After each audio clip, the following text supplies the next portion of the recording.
A.Riley, thank you for coming on Who's Honored Up to Next. be here, bro. Appreciate it. Go ahead and introduce yourself because a lot of people may not know who you are. Yeah. A.Riley. That's about it. One Wish Music Group. Oh. Represent where you represent? Bronx, New York. And how long you been rapping? 16 years old, so probably like 10 years. 10 years Yeah. in the game. How long you been taking it serious? I've been taking it serious since I was in junior high school. Yeah. Honestly, yeah. And how did that come about in junior high school, you rapping?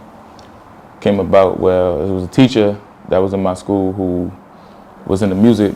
Like, she had like this music class, and I wasn't into music at that time. I was young, wild, running around, but at the time, she was like she just came into school, and she was one of like a big influence in the school and everything. Everybody wanted to be in the band or whatever case may be she was doing. She was doing like choir, band, hip hop, dance, all that. Her name was Miss Baker. Okay. And what school? This was MS-45. All right. Yeah. And me and her ran across each other because I was always in detention. So she was in the principal's office, and she was like, "You need to stay out of trouble. You join this step team, something like that." She had, and I checked it out one time. And it wasn't for me at the time, but later on in life, me and her got cool. You know, I told her like I want to do music. She said, "What you want to do?" At the time, I wanted to sing because my sister, everybody in my family was singers. Like, so at the time, I was really into singing and all that. But shortly later in life, I started to rap, and I used to get kicked out of school for that. What was the transition from singing to rapping? Yeah. I say the singing part was more of me being around my family and everybody was singers. Okay. And the rapping part came from me being in the street, you know, seeing everything that was happening with my friends and family members. So that just brought me to the pen. Okay. Yeah. All right. So you meet up with this teacher in junior high school, right? Mm-hmm. And when you started rapping, did you like start freestyling by yourself? Yeah. It was actually it was me in the group. It was me and my family. It was me, Kev, Tone, and my cousin Styles. We was in a group, which we called Stay Fly. Okay, Stay Fly. I mean, because every boy wanted to, back in the day, we called it Stay Fly. Okay. We started off small, basically. And what year is this? This was like 2008. Okay.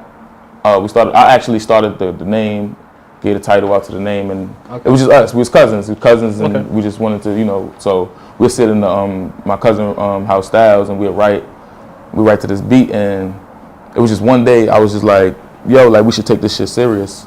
Like we should really like do something with it. And they're like, yeah, what we should do? And I had my pop used to live on Gun Hill, and it was a studio that just opened up. So I was like, I went to go meet my pops over there, and it was a studio. The guy was like, hey, check out the studio. Mm-hmm. And I had got his car. I went back to the neighborhood and told Kev, Tony, and Styles that the studio just opened up. So the beat that we was writing to already, we like kind of recorded on like this mini iPad. Okay. And I mean iPod, yeah. Okay. And we played it around the neighborhood. All the kids was hearing it, and this was like back when we was 16, dubbing parties. And we played it, and all the kids like, oh, that's, you know what I'm saying? But soon later, like all the kids on the block started to want to be Stay Fresh. We started like a trend. So literally speaking, like I had everybody like that was probably 16, 17 and under, and you could go to the block and they tell you the story. Lined up in the studio, waiting to get in the booth. Like everybody was a part of that track after that. Like, it was just four of us. How was that, you know, completing your first track at such a young age like that? I thought we was gonna blow up. I mean, but it didn't happen. Like that, the radio station was like it was a booth, and then they had like this little studio room, like it was like a radio. So the dude heard the track, and he's like, "Yo, you bring all these kids here?" I was like, "Yeah, this is my cousins, my brothers. You know, everybody was family in the block." Yeah. So he's like, "Yeah, I'm gonna interview," and that's my first interview ever. Like it was me, Kevin, and Tone. And Styles he was like shy a little bit. So we doing the interview, and he's like, "Yo, we are from, how old are y'all? 16, 15? We don't know what, you know, anything we saying out of our mouth was just, we rapping, we from this block. Girls, you know what I'm saying? Girls was there, so they're showing us attention. So it was more or less, but that was, I could say that right there, and me and Miss Baker was really the start of my career. Yeah, that's the start. So you are you still in high school when you still with Too Fresh or Stay Fly? Nah, we quit that at the like, I wouldn't even say 9th grade. I'd say like same year of like probably 8th grade. 8th grade. Yeah, it's because you know what it was after the song was released. Everybody felt like, because I mean, Four Cousins bring literally like 20 people together. Yeah. Everybody felt like after the track, because we played it around the whole neighborhood. The whole neighborhood, like as in our generation, like when we was coming up, like all the kids, they was playing our songs in the parties, down the block. Yeah. So everybody felt like, you know how it is when like, I don't know if you know how it is when you do a feature at it, like you hear a feature and you like, damn, this dude got 8 on this track. Yeah. So everybody, like 20 people on this track felt like I'm the dog that, the top dog. Yeah, that really holded it down. So this was a group that was like, all right, we was cool, we was friends, but it was more like we family, you know what I'm saying? So it was like everybody came to the table, I remember that day we went to the buffet. We used to, 16 years old, we used to go to Fordham Road and act like we were selling basketball jerseys for like money. That time, you know, it was hard times back then. So we all go to the buffet, that's where we have our meetings at. Yeah. And they was just talking, they was like, yo, I feel like I should be the captain of this, I should be the captain of that. And it's just the family, like my family that we started this with, like four right here. We just listened to their ideas and everything like that. But the thing where we tried to make it seem like at the time, where I think, you know, as kids you wouldn't really understand is like, never spot the general work as a soldier to become the general. You know what I'm saying? You would never really understand that as a kid. And that's what I was trying to get at. It was like, I'm not the biggest. I don't want to feel like the biggest person in the group.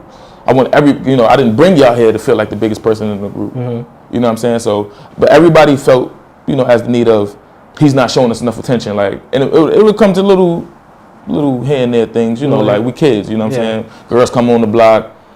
The first 2 rappers get more attention than the last 2 that really, you know what I'm saying, gave flames to the beat. But we was kids, you know what I'm saying? And I don't blame them for their decisions. This was my dogs, you know what I'm saying? So, right, so let's fast forward a little bit until you start when you start putting money into yourself, like seriously putting money, like as far as going to the studio. I put money into myself when my uncle got locked up. Yeah, when he came home, this was like 2010. He came home. This is like right after the whole thing. I quit after a while. I quit the rap and shit. I was like, nah, fuck that. Everybody broke apart. People went their separate ways. I'm like, you know what? It ain't for me. My uncle came home and he took me to the botanical gardens. We was chilling, no case may be. He came home for like literally 2 weeks. 2 weeks straight. Chill with me the whole 2 weeks. Be out, what you was doing. I showed him my rap. You should really take it forward. So he was supposed to take me to the studio, the same studio that I'm talking about that I brought everybody to it. Okay. He was supposed to take me there that same night, well, not the same night as I say, like probably weeks later, like less than a week later, I told him like, yo, when we go in the studio, he's like, all right, we're gonna go, probably, let's say that Friday, I don't remember the day exactly, let's go that Friday. Yeah. He took me to the Botanical Gardens early that day.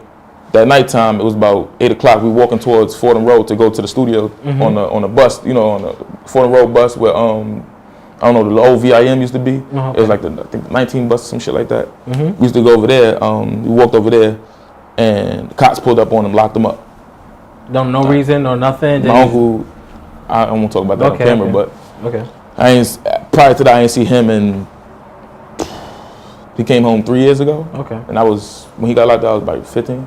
So after he gets locked up? Yeah, after he got locked up. No, he got locked up during the process of me telling him out, like when I'm getting back into rap as a kid. Okay. Basically, like, we broke up the group.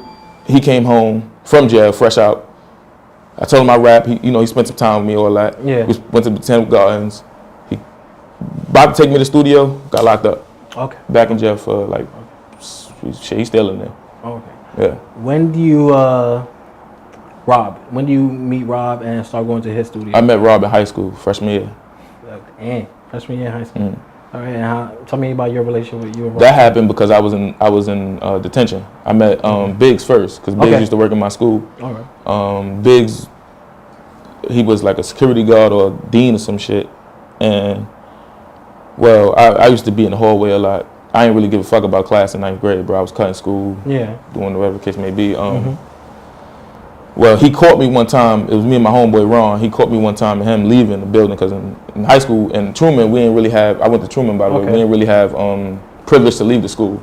Like Lehman got that probably still. I don't know if they still got it. They had it privilege to leave the school. So we was like, they got privilege. We're gonna leave this. Yeah. So we got outside. Bass grabbers. We are going. Get back inside. Took us to the thing. Yeah. So I'm sitting there and everybody, and that was crazy because the detention room. You think detention is like everybody sitting there like doing homework. The whole school was in the detention room. Like it was like literally like a party. So everybody riled up, all the kids in there. I mean, that was like the hangout spot. So I'm in the back writing.